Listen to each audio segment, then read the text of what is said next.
Throughout this series, we have been using Philippians chapter 3, verses 18 and 19 as a lens to look back on the gospel stories and understand some of the motivations behind the characters who opposed Jesus, whether that be Judas or Caiaphas and the Jewish officials, or even Pilate. But in this session, we want to talk about Peter. It's actually kind of an odd turn for us, isn't it? That we've been talking about someone like Judas, and now we want to talk about Peter and maybe even lump Peter into this category of someone that Paul alludes to who can be walking as an enemy of the cross of Christ. I mean, can that be true of Peter in his story?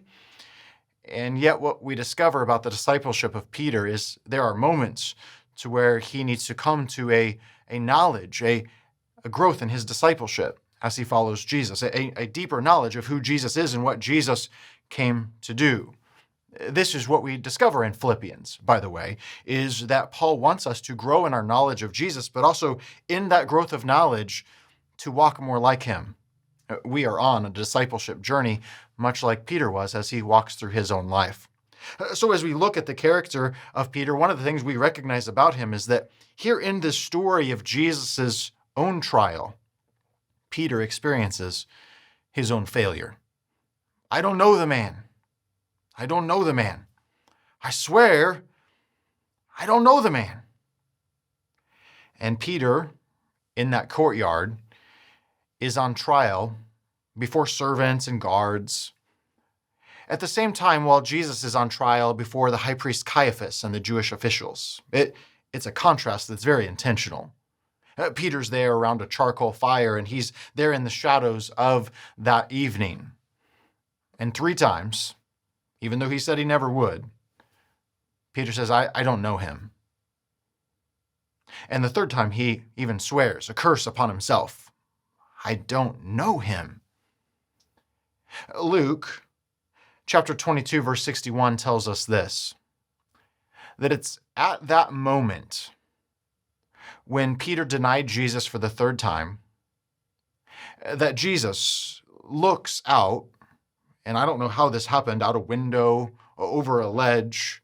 He's being transferred from one place to another. But Luke 22:61 says, Jesus turned. I want you to pay attention to that word turned. Jesus turned in that moment, and he looked straight at Peter. Peter knew what he had done. And so the gospel accounts tell us that Peter left there and he wept. Now, we've already contrasted this weeping of Peter to that response that Judas has. So that Peter's response is unique to him in contrast to Judas. It's almost like what Paul says in 2 Corinthians chapter 7, verse 10, that there is a godly grief that produces repentance. This seems to be that kind of grief that Peter has in the moment. But what's Peter's issue? What's his motivation? What's going on inside of Peter? Does Philippians chapter 3, verse 18 actually help us as a lens? Some walk as enemies of the cross. They don't follow Jesus, and in contrast, they actually follow a different direction. Their end is destruction, their God is their belly, their glory is their shame, and their mind is on earthly things. It's this last one I want to focus on for Peter in this particular moment. When he has been falling asleep, even though Jesus has encouraged him to pray. When he pulls out a sword, even though Jesus says, that's not how we wage war in my kingdom. Peter's mind is set on earthly things. I mean, I know, you might be thinking, Jim, that's a little bit of a stretch. I mean, can we really read into Peter's motivations? I don't know. Maybe we can see a little bit more than you'd think. Can I rewind his story? Matthew chapter 16. Matthew chapter 16 is the place where Peter makes his confession. You know this story. Peter, who do you believe I am? Jesus, you are the Christ.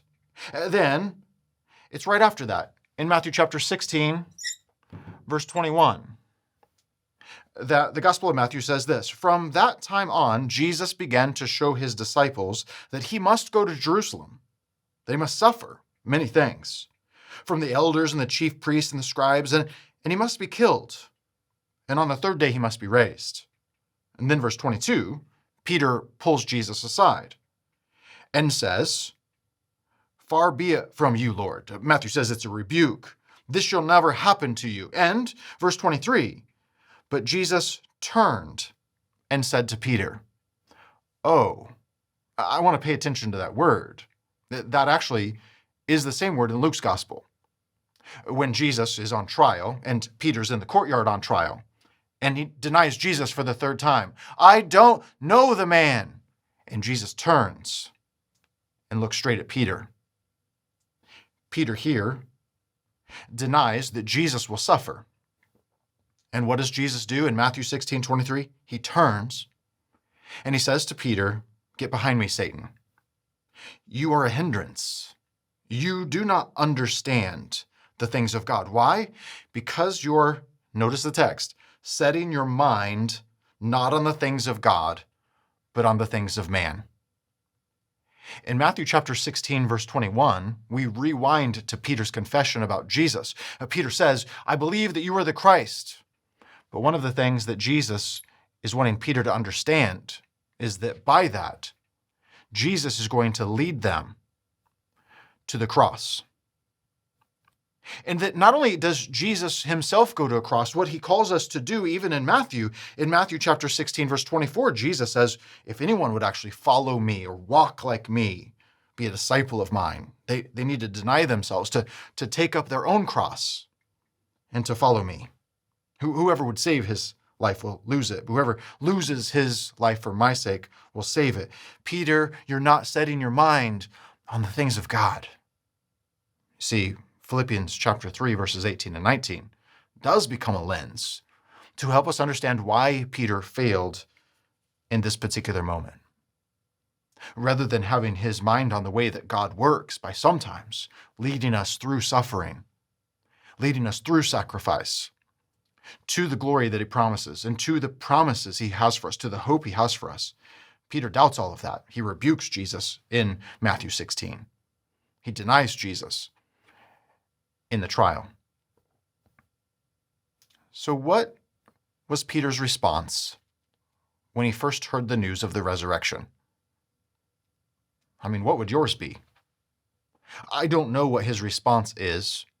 I actually don't even know what that first conversation was like. We discover in the gospel narrative as we put those stories together in chronological order that Jesus appears to the women first, to Mary Magdalene and the other women. And one of the things that is said to them is, "Go tell the disciples." And then there's this little phrase that's tacked on there, "and Peter." Oh, why does Jesus point Peter out? Jesus says, "Go tell my brothers." Is there this little seed of forgiveness that's promised there for Peter, this little seed of hope that their relationship can be reconciled, this little moment of reconciliation that's possible? What does that do in Peter? How does he respond? We discover in the Gospels there is this one-on-one encounter that happens between Peter and Jesus. It's the two coming back from the road to Emmaus. When they come back, they say all that Jesus has reported, and the disciples report, he's appeared to Peter too. We just don't know what they said to each other. It's not until about a week later that we have, John tells us in John 21, Jesus' third, now you might want to underline that, Jesus' third appearance to the disciples, to the 11. And it's his third appearance in John chapter 21 that I want to focus in on the rest of our time together today. Third time, Jesus is going to come, and they're on the Sea of Galilee. Can I give you some details?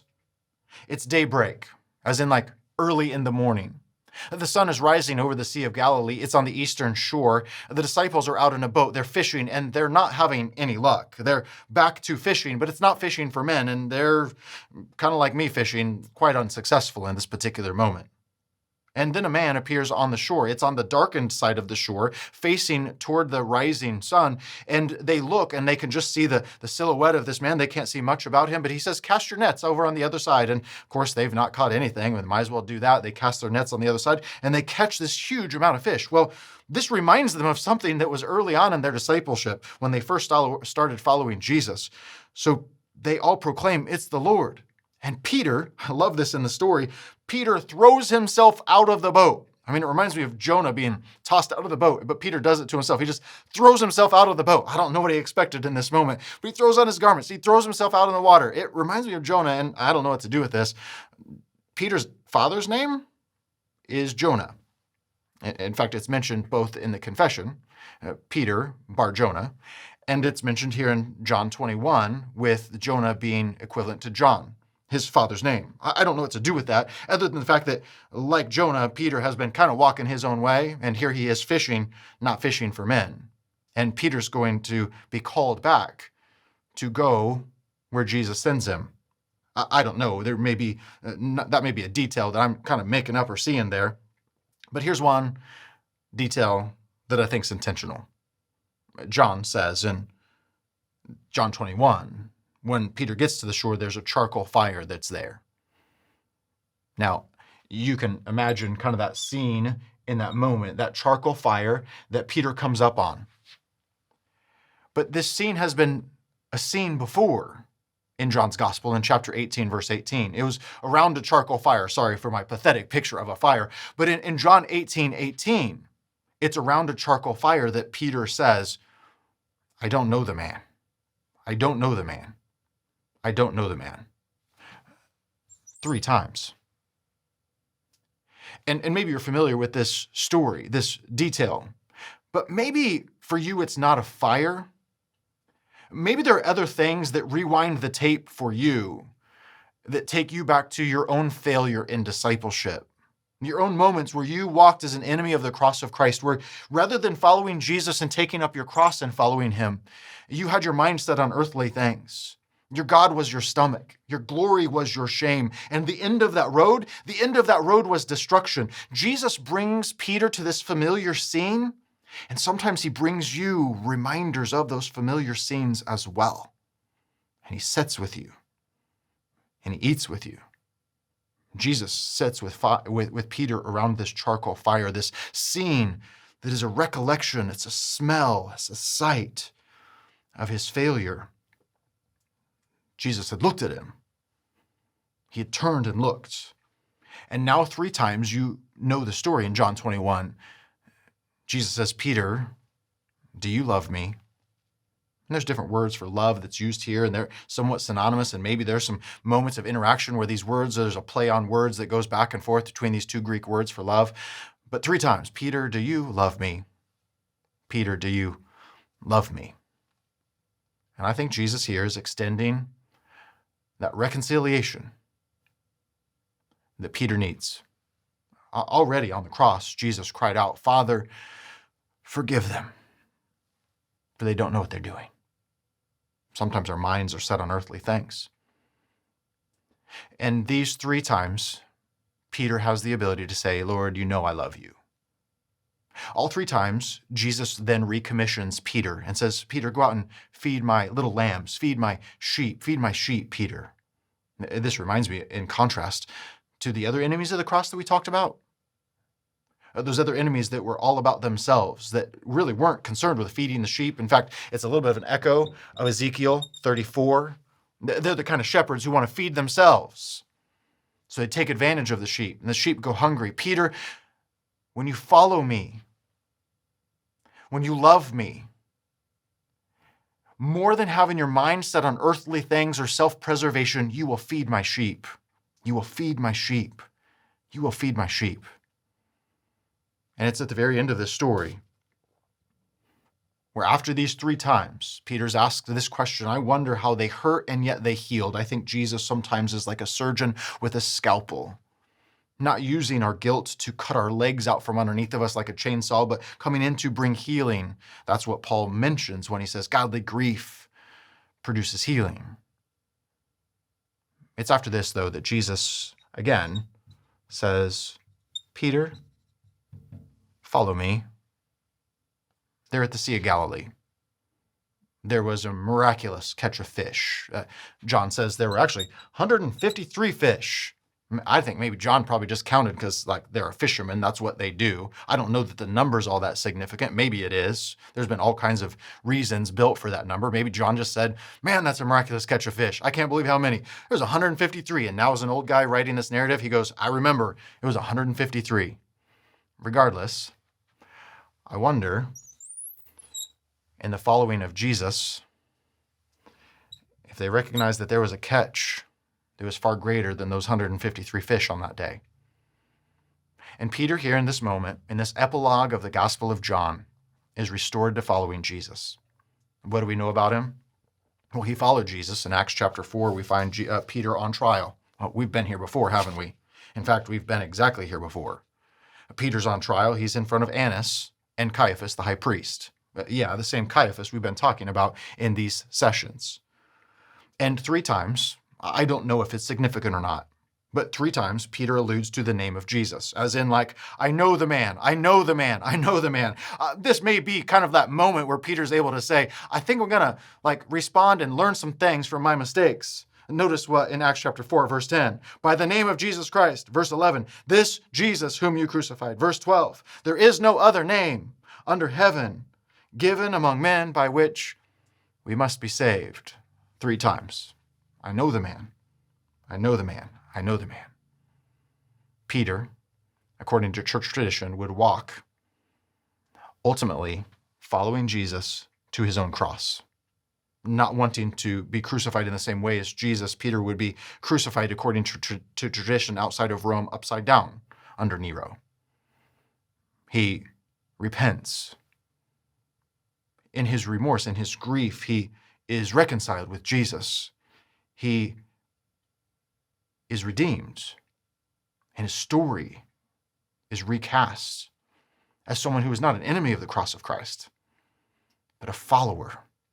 Someone who picks up his cross and follows Jesus all the way to the very end.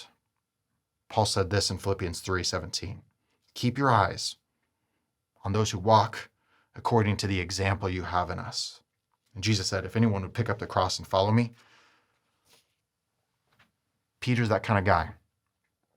And here's my challenge for you as we close out this session. Will you, in your own walk, have this level of reflection to sit down by whatever fire you need to sit down and allow Jesus to do some surgery on you, to examine your heart, to ask the question, is the end of this walk destruction or life? Is my God my belly, or is it the true God? Is my glory in something that's shameful? Is my mind set on earthly things? Or is my mind and my eyes focused on Jesus? Is my life patterned after the cross of Christ? And when other people look at me, can they say of me, there is someone? Remember what I said about your walk? People can recognize you by your walk. Will they say this about you? There is someone who is a follower of Jesus.